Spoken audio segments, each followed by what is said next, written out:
Tu te promènes sur la 5e avenue, à New York, quand tu entends soudain un grondement. Tu penses que c'est le métro. Mais il s'avère que les métros sont hors service ce jour-là. Le grondement continue et tu entends aussi un son plus lisse, comme si un liquide dense coulait sous terre. Oh, serait-ce le magma de la planète?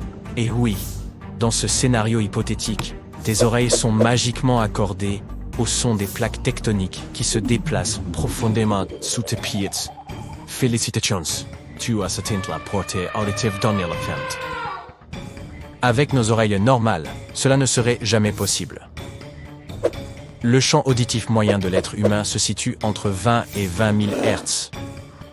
Cela signifie que tu peux entendre quelque chose comme une note de basse très très basse, ou d'aussi haut que le bourdonnement d'un moustique volant juste à côté de ton oreille. Notre ouïe est à son meilleur niveau pendant notre jeunesse. Selon une université australienne, un enfant peut entendre jusqu'à 24 kHz. Lorsque nous sommes jeunes, nous pouvons entendre des sons extrêmement aigus, mais cette capacité tend à diminuer lorsque nous vieillissons. La capacité auditive maximale d'une personne âgée peut descendre jusqu'à 8 kHz.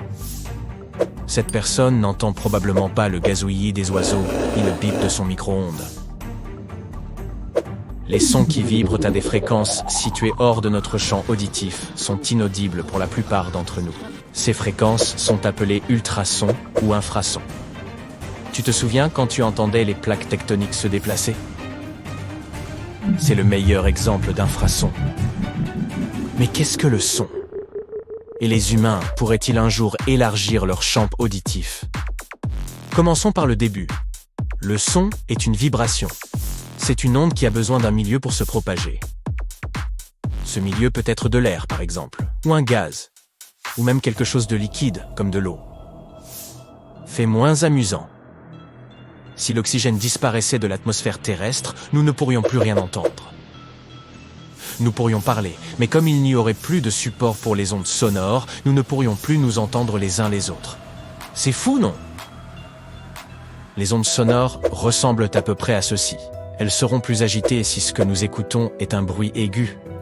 C'est parce que les sons à haute fréquence ont une longueur d'onde courte. En revanche, elles seront plus calmes s'il s'agit d'un son bas, car elles se déplacent alors sur de grandes longueurs d'onde. Ce qui est fascinant, c'est que la vie ne se limite pas seulement aux sons que nous pouvons entendre.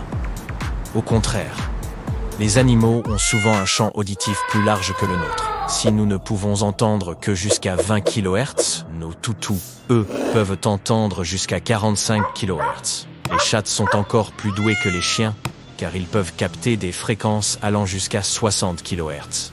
Ils entendront un orage bien avant toi, par exemple. C'est pourquoi ils vont souvent se mettre à l'abri, alors que le ciel est encore très calme. Mais il y a un autre détail important. Le monde est bruyant. Que tu sois dans la jungle ou à New York, il y aura toujours beaucoup de bruit autour de toi. Si nous entendions tous ces bruits en permanence, ce serait plus fou que d'être un personnage de Everything Everywhere All at Once. Eh oui, alors que fait notre cerveau, il choisit de se concentrer uniquement sur certains sens. Visualisons un peu ça. Disons que tu attends de traverser la rue à un carrefour très fréquenté. Là, tes oreilles perçoivent le bruit des moteurs, des coups de klaxon, des avions qui volent au-dessus, de la musique provenant du resto du coin. Ouf, tu vois ce que je veux dire. Mais ton cerveau se concentrera probablement sur le bruit de la circulation. Pourquoi? Parce qu'à ce moment-là, c'est la chose la plus importante pour ta sécurité et ta survie. C'est ce qu'on entend quand on dit que notre ouïe est sélective. Si tu marchais seul dans une dense forêt tropicale, tes oreilles capteraient les sons intenses de la faune qui t'entoure. Les oiseaux, les insectes volants, les moustiques et le vent qui souffle dans les arbres.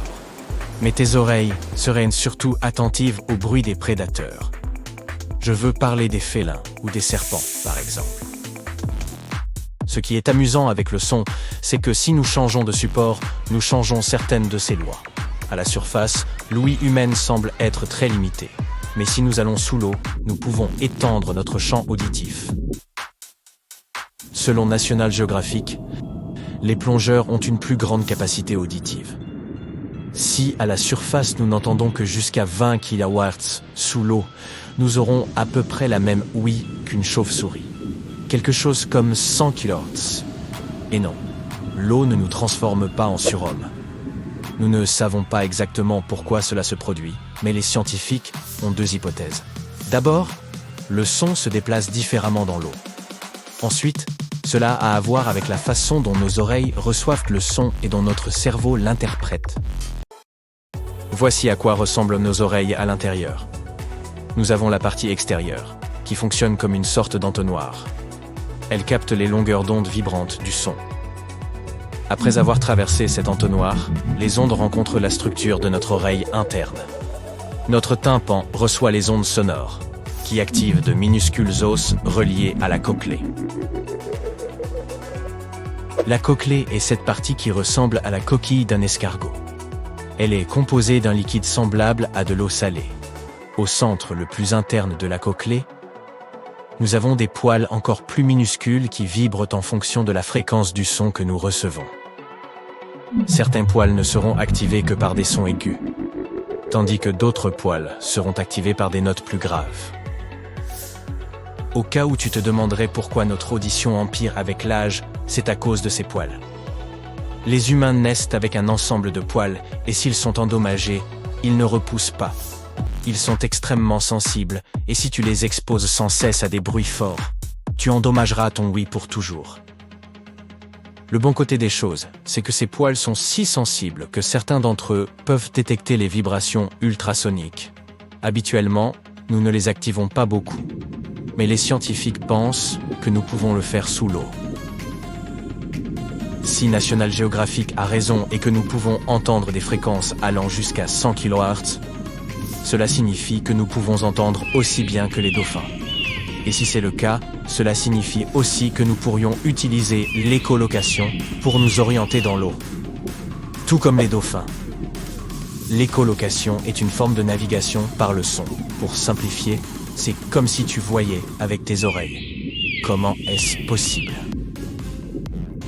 Tu as entendu parler des sonars, n'est-ce pas ? C'est un instrument que les navires utilisent pour rechercher des choses sous l'eau. Un sonar émet des impulsions sonores très rapides qui rebondissent sur le fond marin. De cette façon, ils peuvent détecter la profondeur de l'eau, trouver des épaves et même découvrir des formations géologiques. C'est à peu près ce que font les dauphins. Ils émettent un cliquetis qui leur permet d'explorer l'eau à la recherche de nourriture et d'autres animaux. Selon la façon dont le son leur revient, ils peuvent identifier ce qui se trouve devant et autour d'eux. Les dauphins sont des créatures vraiment fascinantes. Nous avons parlé des ultrasons. Mais les infrasons, alors, ce sont des fréquences basses, tout ce qui est inférieur à 20 Hz. Hélas, nous n'avons pas la même portée auditive qu'un éléphant. Nous ne pouvons pas entendre une fourmi se frayer un chemin dans un tunnel souterrain, par exemple. Et comme nos oreilles ne sont pas programmées pour entendre ces fréquences, une exposition prolongée aux infrasons peut abîmer notre ouïe. Beaucoup de choses vibrent en dessous de la capacité auditive humaine moyenne. Les plus courantes dans notre vie quotidienne sont les éoliennes, le vrombissement constant d'un stade de football bondé, ou même le fait de se tenir trop près d'une enceinte lors d'un concert de hip-hop. Si tu veux continuer à bien entendre pendant longtemps, évite de t'exposer trop souvent à ce genre de choses. La plupart des phénomènes naturels vibrent à un niveau infrasonore. Si tu faisais du ski dans les Alpes et que tu pouvais entendre au-dessous de notre gamme normale, tu pourrais peut-être prédire une avalanche. Ce serait cool, hein ?